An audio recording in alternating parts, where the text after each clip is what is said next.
The streets of Old Town Portland were alive before dawn as several police bureaus conducted a major meth raid.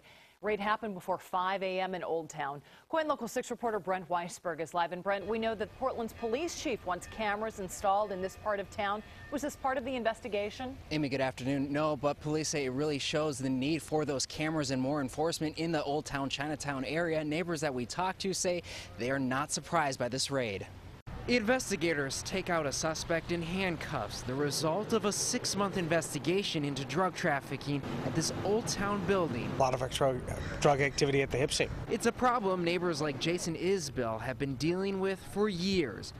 Most agree this is the epicenter of Portland's drug culture. You got crack on 6th Avenue. So it was a relief to see undercover detectives raid the Hip Sing Association building early this morning along Northwest 3rd Avenue. There's been a lot of meth activity out of that building for years now. Isbell was here when Portland police, federal agents, and a state gang task force quietly moved in. It was about 4 a.m. they showed up. He watched as they brought out their huge trucks. The officers, heavily armed, were here to break up an operation they say pumps methamphetamine onto the streets of Portland directly from this building. What's most concerning for us is this is the heart of Old Town. This is the heart of where a lot of social services are for people who are trying to get off of drugs. And you have people down here preying on them by selling drugs right out of this building. We've been seeing this activity for years.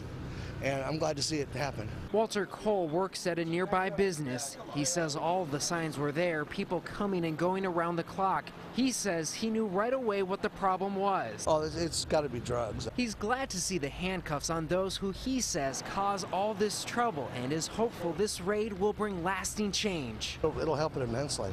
I mean, anytime you can get rid of something like this, it helps not only Old Town, but the city of Portland in general. Amy, Portland police have not said how many people were taken into custody, nor have they said what kind of charges they will be facing. We're, of course, going to stay on top of this story and continue to monitor it, and we'll bring you the very latest. Reporting for you live, I'm Brent WEISBERG, KOIN Local 6.